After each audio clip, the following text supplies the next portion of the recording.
Nasa 12,000 lumang container vans ang naka-impound sa pier ng Maynila ngayon. Kaya rekomendasyon ng isang senador, imbis na matenga lang ang mga ito, gawin na lang bahay o opisina. Bukod sa mura at mabilis daw gawin, hindi rin daw ito pahuhuli sa tibay. May report si Tina Panganiban Perez. Isang lumang container van ang opisina ng mga fire volunteer na ito sa Maynila. Binutasan ng tagiliran nito para makita nila kung may sunog sa paligid at para hindi mainit sa loob. Yun nga lang, pag bumabagyo, nababasa rin sila sa loob. Pero wala naman daw silang reklamo. Sabi ko matibay siya.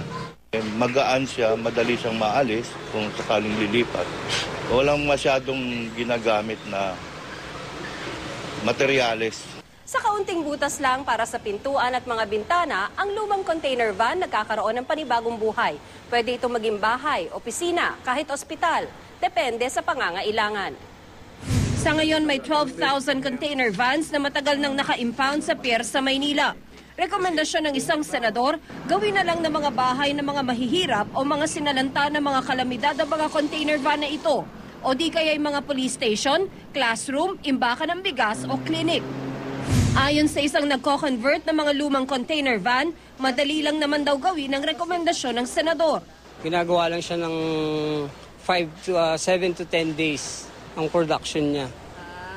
Kumpara mo sa bahay na magtatayo ka pa ng mga foundation. Ito kasi, di-deliver mo na lang siya eh. Dahil mabilis gawin, mas mura rin ito kumpara sa ibang struktura. Madali rin daw itong dalin sa kung saan, kahit pa raw sa tuktok ng bundok. Kung tibay naman daw ang pag-uusapan, hindi rin daw pahuhuli ang mga container van. Marami na ngang malikhaing pamamaraan ang ginawa para ma-convert ang container vans at mapakinabangan. Climate resistant technology siya. Matibay siya lalo na pagka sa mga earthquake at saka sa bagyo.